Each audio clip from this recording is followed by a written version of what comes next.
Okay जी, अभी तक आपने क्या सीखा है कि पोजिशनल नंबर सिस्टम क्या होता है और नॉन पोजिशनल नंबर सिस्टम क्या होता है। और अब मैं आपको बताता हूँ कि जो पोजिशनल नंबर सिस्टम है इसका जनरल फॉर्मेट होता क्या है। उसका जनरल फॉर्मेट आपको अंडरस्टैंड हो गया तो काफ़ी सारी चीज़ें जो आपको क्लियर हो जाएंगी। इसका जो जनरल फॉर्मेट है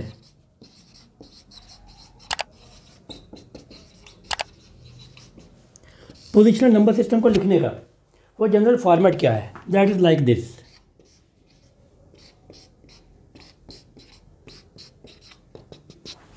एंड सो ऑन, पॉइंट,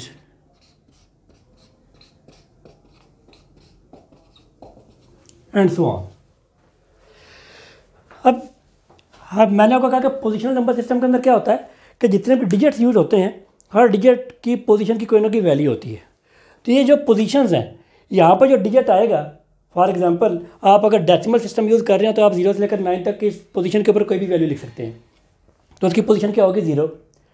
यहाँ पर आप कोई भी डिजिट लिखेंगे, इन केस ऑफ डेसिमल 0 से लेकर 9 तक कोई भी अगर आप डिजिट लिखेंगे उसकी वैल्यू जो होगी वो होगी 1। यहाँ पर आप किसके नीचे कोई भी डिजिट लिखेंगे उसकी वैल्यू होगी 2 एंड सो ऑन। इसी तरीके से पॉइंट्स के राइट साइड के ऊपर चले जाएंगे तो उनकी जो पोजीशन बनती जाएगी वो क्या बनेगी, -1 -2 -3 एंड सो ऑन। जो मोस्ट लेफ्ट साइड के ऊपर है वो मोस्ट सिग्निफिकेंट डिजिट था और जो मोस्ट राइट साइड के ऊपर था वो लीस्ट सिग्निफिकेंट डिजिट था। अब यहाँ पर ज़रा 3 पॉइंट्स अपने क्लियर करने हैं। एक, ये वाला जो डिजिट है in this case so on, तो जितने भी डिजिट्स आप ले सकते हैं इसको हम कहते हैं मोस्ट सिग्निफिकेंट डिजिट, इसको हम कहते हैं लीस्ट सिग्निफिकेंट डिजिट, क्योंकि जितने भी डिजिट्स होंगे आपने मोस्ट राइट साइड के ऊपर जो डिजिट होगा वही लीस्ट सिग्निफिकेंट होगा। और ये जो पॉइंट है इस पॉइंट को हम कहते हैं रेडिक्स पॉइंट। मतलब अगर आप डेसिमल सिस्टम यूज़ कर रहे हैं तो इस पॉइंट को हम क्या कहेंगे, डेसिमल पॉइंट। क्यों? क्योंकि इसकी जो रेडिक्स है, रेडिक्स की एक चीज़ समझ, रेडिक्स हम बेस को कहते हैं और डेसिमल सिस्टम के अंदर बेस कितनी है, 10। तो इसका मतलब कि अगर हम डेसिमल सिस्टम यूज़ कर रहे हैं तो इस पॉइंट का मतलब होगा डेसिमल पॉइंट, इसको हम डेसिमल पॉइंट कहेंगे। और अगर हम बाइनरी सिस्टम यूज़ करेंगे तो बाइनरी सिस्टम के अंदर टोटल कितनी शेप्स होती हैं, 2 शेप्स होती हैं। तो अब यहाँ पर 0 1 1 0 कुछ भी लिख सकते हैं, लेकिन ये जो पॉइंट होगा इस पॉइंट को हम क्या कहा करेंगे, बाइनरी पॉइंट कहा करेंगे। और अगर आप ऑक्टल सिस्टम यूज़ कर रहे हैं फिर हम इस पॉइंट को क्या कहेंगे, ऑक्टल पॉइंट कहेंगे। हेक्साडेसिमल सिस्टम यूज़ कर रहे हैं तो फिर हम इस पॉइंट को क्या कहेंगे, हेक्साडेसिमल पॉइंट कहेंगे। ठीक है, और उसके अकॉर्डिंगली आप जो है जो मोस्ट लेफ्ट साइड के ऊपर होगा वो मोस्ट सिग्निफिकेंट डिजिट होगा और मोस्ट राइट साइड के ऊपर जो होगा वो आपका लीस्ट सिग्निफिकेंट डिजिट होगा। अब लेट्स से कि मैं जो है कोई बाइनरी सिस्टम यूज़ कर रहा हूँ और बाइनरी सिस्टम के अंदर मुझे पता है कि 2 ही शेप्स में यूज़ कर सकता हूँ। तो मैं यहाँ पर लिखता हूँ 1 0 0 1.1 1 0 1। ये जो 1 है मैंने लिखा 3 पोजीशन के ऊपर, इसका मतलब इसकी वैल्यू सबसे ज़्यादा है। ये 0 मैंने लिखा 2 पोजीशन के ऊपर, इसकी वैल्यू उससे कम है, इसकी वैल्यू उससे कम है, इसकी वैल्यू उससे कम है। और पॉइंट से आप राइट साइड के ऊपर चलते जाएं तो ये वैल्यूज जो है या इनकी जो पोजीशन के हिसाब से इनकी वैल्यू कम होती चली जा रही है। तो जो आपने मोस्ट राइट साइड के ऊपर जो डिजिट लिखा है इसकी वैल्यू सबसे कम होगी।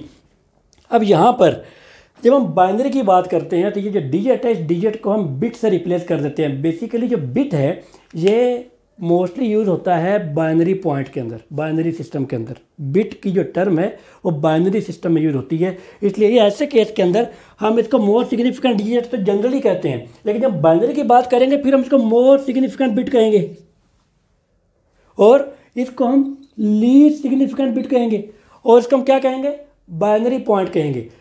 इसका मतलब हम ये कह सकते हैं कि बाइनरी सिस्टम के अंदर 0 या 1 आपने कुछ भी लिखा तो ये क्या कहलाएगा, बिट कहलाएगा। हम कहते हैं ये बिट है। और अगर हमने 4 डिजिट इकट्ठे लिख दिए, जैसे कि आपने ये 4 डिजिट इकट्ठे लिखे हैं लेट्स से 1 0 0 1, तो ये जब 4 बिट्स आप इकट्ठे लिखते हैं बाइनरी सिस्टम के अंदर तो 4 बिट्स के कॉम्बिनेशन को हम कहते हैं निबल। ये है 1 निबल। बाइनरी सिस्टम के अंदर एक डिजिट हो 0 या 1 उसको क्या कहते हैं, एक बिट है। और अगर आप 4 डिजिट्स इकट्ठी लिख दें तो 4 डिजिट्स की कम्बिनेशन को क्या कहते हैं, एक निबल। और अगर आप 8 बिट्स इकट्ठी लिख दें लेट्स से 1 0 0 1 1 1 0 0 तो हम इसको क्या कहेंगे, इट इज़ 1 बाइट। इसका मतलब 4 बिट्स मिलकर क्या बनती हैं, एक निबल, और 8 बिट्स मिलकर क्या बनती हैं, 1 बाइट। तो इसको हम आगे जो है कंटिन्यू करते रहेंगे कि किलोबाइट क्या चीज़ है, मेगाबाइट क्या चीज़ है, टेराबाइट क्या चीज़ है, गीगाबाइट क्या चीज़ है, वगैरह वगैरह। तो होपफुली आप लोगों को अब इस पोजीशन की समझ आ गई होगी कि जो पोजीशनल सिस्टम है उसको हम कैसे यूज़ करते हैं। अब ये जनरल फॉर्मेट अगर आपको समझ आ गया तो अब बेशक आप यहाँ पर डेसिमल पॉइंट ले लें। मुझे पता है कि मैं यहाँ पर 0 से लेकर 9 तक कुछ भी लिख सकता हूँ, लेकिन मैं इसको क्या कहूँगा, डेसिमल पॉइंट कहूँगा, क्योंकि बेस 10 होगी उसके अंदर। ये जो है डेसिमल सिस्टम के अंदर ये डेसिमल पॉइंट कहलाएगा। और अगर मैं बाइनरी सिस्टम यूज़ करता हूँ मैं यहाँ पर 0 1 के अलावा कुछ नहीं लिख सकता। इन जगहों के ऊपर, इन पोजीशन के ऊपर मैंने 0 1 ही लिखना है, इसके अलावा कुछ नहीं लिखना। ऑक्टल सिस्टम के अंदर मैंने ये जो पोजीशन शो की है, यहाँ पर मैं 0 से लेकर 7 तक कोई भी डिजिट यूज़ कर सकता हूँ, इसके अलावा मैं कोई डिजिट यूज़ नहीं कर सकता। हेक्साडेसिमल के अंदर 0 से लेकर F तक मैं कोई भी डिजिट यूज़ कर सकता हूँ, लेकिन इसके अलावा मैं कुछ यूज़ नहीं कर सकता। लेकिन इस पॉइंट का ख्याल रखना है, इस पॉइंट को हमने हर सिस्टम के हिसाब से यूज़ करना है। इस पॉइंट का नाम चेंज होता जाएगा, जैसा कि मैंने आपको पहले बताया है। अब अगर आपको इस चीज़ की समझ आ गई है तो अगले लेक्चर के अंदर मैं आपको बताऊंगा कि कन्वर्जन कैसे करते हैं, क्योंकि अगर आपको इस पॉइंट की समझ आ गई तो किसी भी बेस की डेसिमल में कन्वर्जन करना कोई मसला नहीं रहेगा आप लोगों के लिए। तो हमारे साथ जो है इन टच रहें और कमेंट्स करते रहें, और अगर आपको कहीं पर किसी भी किस्म का कोई कन्फ्यूजन होता है कमेंट्स करना ना भूलिएगा।